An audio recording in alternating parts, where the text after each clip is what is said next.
आर्य प्रतिनिधि सभा हरियाणा की जो संस्था है उनके द्वारा जो 3 स्कूल चलाए जा रहे हैं, एमडीएन, आर्य कन्या, आर्य बॉयज़, इन तीनों स्कूलों के बारे में एक बड़ी खबर आ रही थी। जो पहले जो समिति जो यहाँ कार्य करती थी इसमें, जिसमें मुख्य रूप से अनिल आर्य थे, तो उनके द्वारा कॉन्फ्रेंस की गई थी कि 1 अप्रैल से तीनों स्कूलों में नए एडमिशन या कोई भी एडमिशन नहीं होगा, जिससे जो नरवाना के बच्चे उसके अभिभावक है काफ़ी चिंतित थे।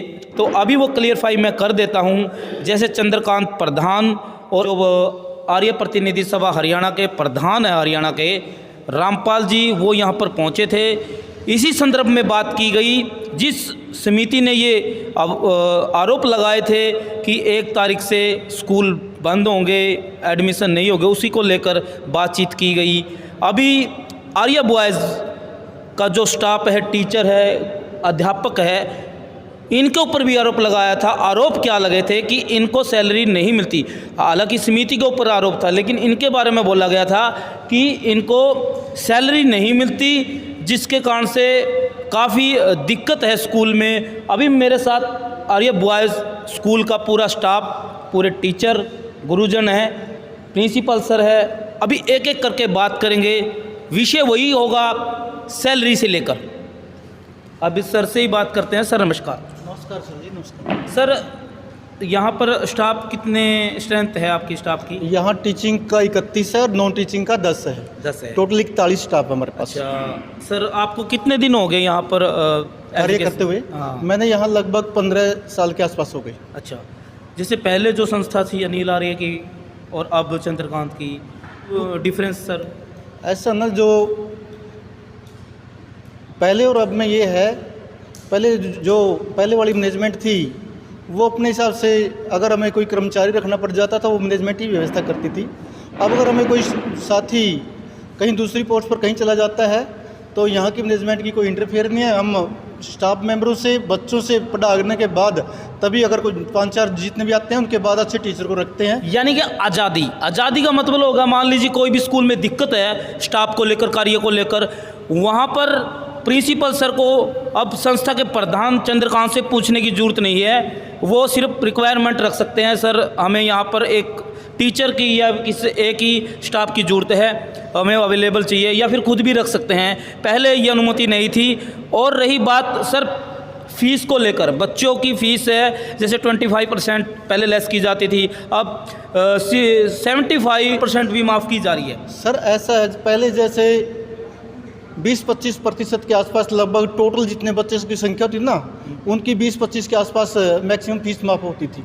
लेकिन इस कोरोना काल में 70% के लगभग बच्चों की फीस माफ़ की गई। जो पहले वाला संस्था का नियम था, वह जो कक्षा में 1st, 2nd, 3rd आते हैं उसके हिसाब से, गेम के वालों के हिसाब से, फादरलेस वाले के हिसाब से, यानी कि आर्थिक जो तंगी थी, घर की स्थिति थी, उसके हिसाब से नहीं था।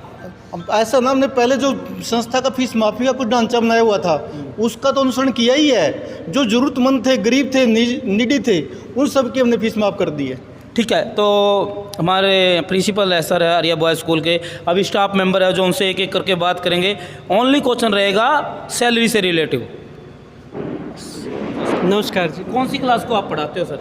मैं 6 से 8 पढ़ाता हूँ। कौन से विषय के बारे में? मैं ड्राइविंग विषय और इंग्लिश दोनों पढ़ाता हूँ। कभी सैलरी को लेकर कोई दिक्कत? नहीं, अभी तक तो कोई दिक्कत नहीं आई।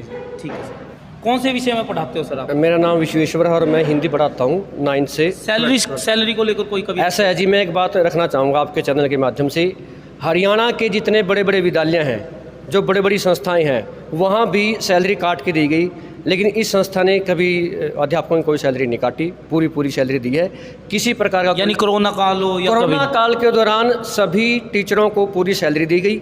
किसी प्रकार का कोई तनाव नहीं है, सब अपनी समन्वय भाव से कार्य कर रहे हैं, किसी प्रकार की कोई समस्या यहाँ नहीं है। हाँ जी सर। एनजी न्यूज़ के सभी दर्शकों को नमस्कार। मैं अचिंत, TGTSS के पद पर कार्यरत हूँ और पिछले 15 साल से कार्यरत हूँ।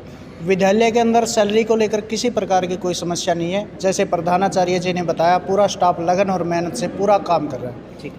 हाँ जी सर। सर नमस्कार, मैं सुरेंद्र, राजनीतिक विज्ञान प्रवक्ता। मैं 2014 से इस स्कूल में कार्यरत हूँ और पहले भी टाइम टू टाइम इस स्कूल में सैलरी मिलती रही है। और जैसे कोरोना काल की बात है तो हरियाणा के लगभग जो निजी स्कूल हैं, हर स्कूल का बुरा हाल था और आपने भी जो है इस परिस्थितियों को लोगों के सामने रखा था। लेकिन अपना जो विद्यालय है आर्य स्कूल, इसमें ऐसी कोई नौबत नहीं आई। हरियाणा का मेरे ख्याल से ये पहला विद्यालय है जहाँ पूरी की पूरी सैलरी सबको समय पर ही दी गई। हाँ जी ठीक है। सर नमस्कार, मैं नितिन, प्राइमरी टीचर। सर मेरी ज्वाइनिंग अगस्त 2013 में हुई थी। अगस्त 2013 से लेकर आज तक फरवरी 2022 आ चुका है। मतलब इस विद्यालय ने, इस संस्था ने किसी भी अध्यापक का ना तो वेतन काटा अभी तक, और जो काटा पिछले साल वो भी इस संस्था ने दोबारा वापस दिला दिया। मतलब अभी तक तो हमको किसी भी प्रकार की कोई परेशानी नहीं है इस सैलरी को लेकर, पूरी सैलरी दी है। हाँ जी सर। सर नमस्कार, मैं यहाँ DP की पोस्ट पे हूँ। पिछले 8 साल से लगातार कार्यरत हूँ। जब से मैं यहाँ देख रहा हूँ कि सैलरी का वेतन है वो हर टीचर को समय अनुसार 1 से 7 या 10 तारीख के आसपास मिल जाता है। लेकिन कोरोना काल में आपको पता ही है कि कुछ विद्यालय ने अपना पे स्केल थोड़ा कम कर दिया था, कुछ परसेंटेज है 25, 35 काट के दिया था। लेकिन इस विद्यालय ने हर एक स्टाफ मेंबर, जब 4th क्लास हो या स्टाफ मेंबर हो, उनको अपना सैलरी टाइम पे दी है।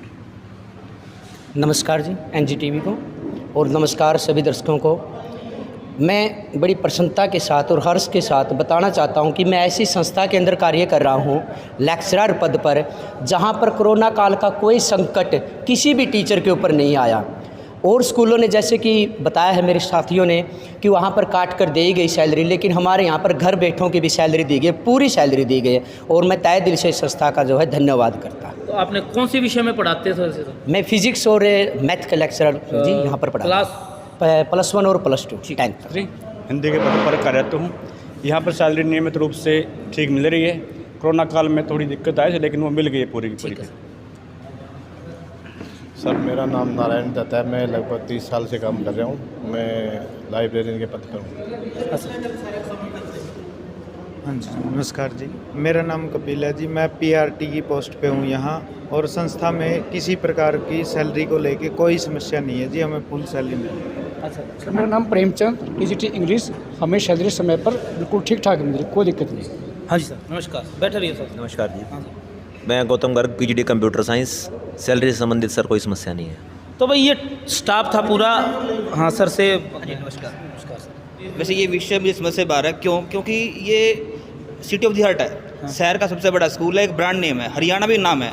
ऐसे स्कूलों में सैलरी का कोई इशू नहीं है, क्योंकि यहाँ पे सैलरी भी और स्कूलों के मुकाबले अच्छी सैलरी है। आपको भी पता है दो संस्थाओं के बीच में नहीं कभी हुआ नहीं, जो सैलरी और स्कूलों से अच्छी सैलरी है, टाइम पे मिलती है हमें। और हमें सैलरी के बजाय अगर सुनिएगा, यहाँ पे ऐसी सुविधा ये भी थी कि भाई कोई भी अगर स्टाफ मेंबर को कोई दिखते हैं तब भी संस्था सपोर्ट कर रही है। मतलब इतने बड़े स्कूल को अगर हम अब ऐसे चलाएंगे, सैलरी का कोई इशू नहीं है हमारे यहाँ पे बिल्कुल भी। ये आरोप लगाए गए थे संस्था के ऊपर। इतना बड़ा स्कूल है सर, ये शहर का दिल है। ठीक है, तो बहुत बढ़िया। वह स्टाफ जो टीचर है, गुरुजन है, ये सारे जो देश का भविष्य तैयार करते हैं, बहुत अच्छा लगा।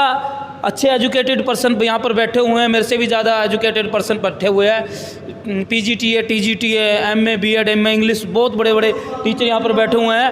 और हर अलग अलग गुरुजी ने अलग अलग विचार रखे, बहुत बढ़िया लगा।